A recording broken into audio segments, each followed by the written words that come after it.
Hello friends, I am Dr. Kunal Das. I am Director, Noida Endoscopy Center, Noida, Sector 52. Today we will be speaking about a very important topic, constipation. कब्ज या constipation एक बहुत ही आम problem है जो कि बहुत लोगों को सफ़र करते हैं इससे। पहले जानते हैं कि कॉन्स्टिपेशन या कब्जियत को कहते क्या है, इसका मतलब क्या है। जो ज़्यादातर कब्ज के बारे में समझते हैं, लोग समझते हैं ये है कि अगर लोग को हार्ड स्टूल्स आता है, स्टूल फंस जाती है, पेट पूरी तरह से क्लियर नहीं होती, अगर उनके कोई टट्टी करते हुए पेन होता है, या अगर टट्टी करने के बाद उनको लगता है कि पेट पूरी तरह से साफ़ नहीं हुआ, थोड़ा और बार बार जाने की ज़रूरत पड़ती है, तब ज़्यादातर लोग इसको कॉन्स्टिपेशन का रूप देते हैं। तो हमारे अंदर एक बोस्टन स्टूल स्केल है जिससे कि हमें ये पता चलता है कि अगर टट्टी हार्ड आ रही है, बकरी के टट्टी के जैसे छोटे छोटे स्टोन्स टाइप आ रहा है, तो वो कॉन्स्टिपेशन है। अगर पॉटी करने के बाद आपको लगता है कि पूरी तरह से पेट साफ़ नहीं हुआ, तो वो कॉन्स्टिपेशन है। कभी कभी वो कॉन्स्टिपेशन पेन भी होता है, पेन का रूप भी लेता है कि टट्टी करते हुए अगर पेन होता है तो वो कॉन्स्टिपेशन माना जाता है। इसके बाद कॉन्स्टिपेशन के साथ साथ और भी कुछ सिम्टम्स होते हैं।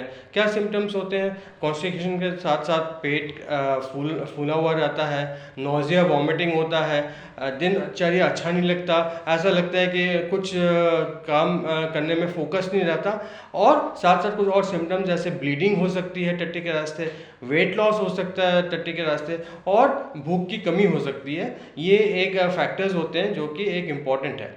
किसी किसी को फैक्टर्स को रेड फ्लैग साइंस कहा जाता है।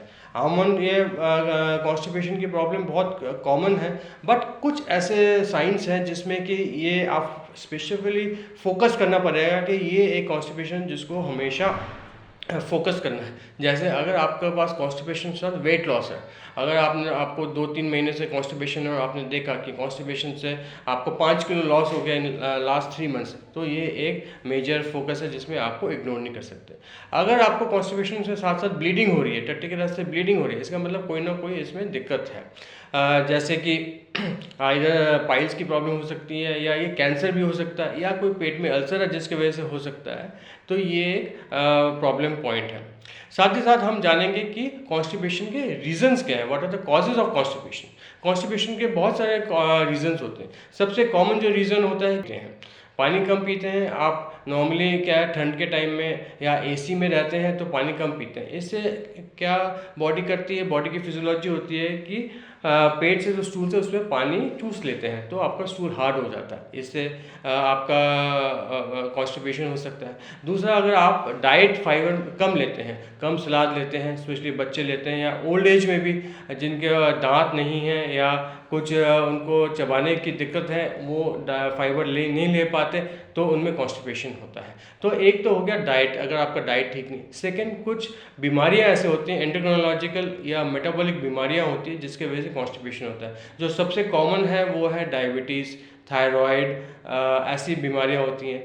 थर्ड जो कॉज ऑफ कॉन्स्टिपेशन है कि अगर कोई न्यूरोलॉजिकल कॉज है, ज़्यादातर ये देखा गया है कि ओल्ड एज पेशेंट्स में एक बीमारी होती है जिसमें हाथ कांपते हैं, जिसको कहते हैं पार्किंसोनिज्म।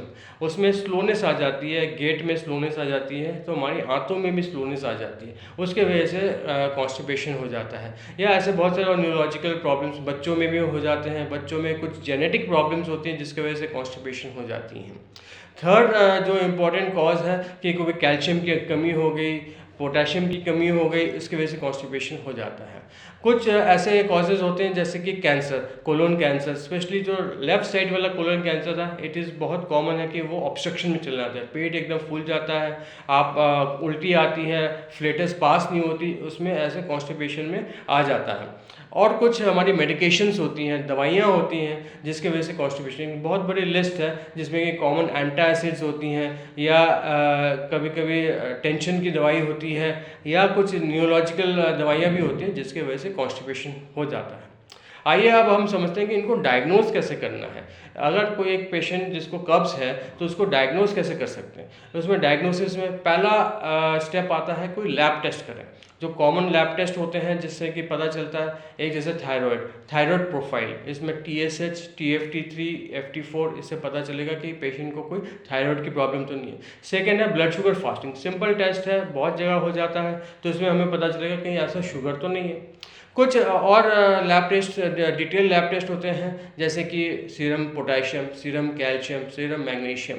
फिर आता है कि एक पूरी हिस्ट्री आती है कि कोई और अल्ट्रासाउंड, कोई इमेजिंग फीचर्स है तो नहीं, जैसे कि एक सिंपल सा अल्ट्रासाउंड है, या कभी कभी हमें सीटी स्कैन भी करने की ज़रूरत पड़ सकती है, जिससे कि हमें पता चलता है कि पेट में कोई गांठ तो नहीं है, या टट्टी फंसी तो नहीं है, या और कोई एब्डोमिनल कॉज तो नहीं है, इसके स्ट्रक्चर तो नहीं है, कहीं पे रुकावट तो नहीं है जिसकी वजह से ये कॉन्स्टिपेशन से सफ़र कर रहे हैं। थर्ड और मोस्ट इम्पॉर्टेंट जो एक कंपोनेंट है वो है कोलोनोस्कोपी। ये कोलोनोस्कोपी क्या है ये जानते हैं। कोलोनोस्कोपी एक फ्लेक्सिबल ट्यूब होती है जिसमें लाइट और कैमरा लगा होता है। ये पेट को स्पेसिफिक दवाई साफ़ करने के बाद टट्टी के रास्ते एक पाइप जाती है जिसमें कि पूरी हमारी लार्ज इंटेस्टाइन को देखा जाता है। ये एक टेस्ट है जिससे कि हमें पता चलता है कि कोई कैंसर तो नहीं है, कोई अल्सर तो नहीं है, कोई कमी तो नहीं है जिसके वजह से कॉन्स्टिपेशन की प्रॉब्लम आ रही है। तो ये एक बहुत इंपॉर्टेंट टेस्ट है, बहुत सिंपल टेस्ट है, किसी भी हॉस्पिटल या क्लिनिक पे जा सकते हैं। इसमें एक दवाई होती है जिसको हम पेगलेक या पॉलीथीन ग्लाइकोल या ऐसी और दवाइयाँ होती हैं जिससे कि पीने से पेट साफ हो जाता है, उसके बाद ये जांच किया जाता है। ज़्यादातर अनसीडेटेड भी हो सकती हैं या लोकल एनेस्थीसिया देके भी हो सकता है, या कभी कभी स्मॉल जनरल एनेस्थीसिया या आईवी एनेस्थीसिया दवाई इंजेक्शंस जिसमें सुला के ये एंडोस्कोपी कर सकते हैं। आजकल कुछ एक नए तरीके के टेस्ट आए हैं जो कि न्यू एज टेस्ट कहते हैं, जो कि हमें ये कॉन्स्टिपेशन के कॉजेज़ को फर्दर डिफाइन करने के लिए हेल्प करते हैं। ये क्या है? ये है एनोरेक्टल मैनोमेट्री। ये एक स्पेशल बलून होता है जिसमें कि ये कुछ ही सेंटर्स पे होता है कि जिसमें पॉटी के रास्ते एक बलून डाला जाता है और उसमें पॉटी के रास्ते का प्रेशर्स मेजर किया जाता है। ये जैसे कि ईसीजी होता है, दिल के प्रेशर्स जानने के लिए ईसीजी होता है, और पॉटी के प्रेशर जानने के लिए एनोरेक्टल मैनोमेट्री होता है। और तीसरा जो एक इम्पॉर्टेंट अब आजकल आया है वो है एमआर डिफिकोग्राफी। ये एक स्पेशल एमआरआई टेस्ट होता है जिसमें कि एक स्पेशलाइज्ड जेल की तरफ इंसर्ट करते हैं पॉटी के रास्ते, और एमआरआई के अंदर वो पॉटी का जो एक्सप्रेशन है वो किया जाता है। इससे हमें बहुत सारे पेल्विक फ्लोज डिसफंक्शन नामक एक बीमारी होती है उसका पता चलता है। तो ये हमारे हो गए डायग्नोस्टिक टेस्ट। अब मोस्ट इम्पॉर्टेंट आते हैं कि इसका ट्रीटमेंट क्या है। ट्रीटमेंट हमारे काफ़ी लेवल्स पे होते हैं। पहला ट्रीटमेंट है डाइट एंड लाइफस्टाइल। अब हम जानते हैं कि हमारी आजकल की दिनचर्या में लाइफ बहुत फास्ट हो गई है, तो हम कम टाइम देते हैं खाने के लिए।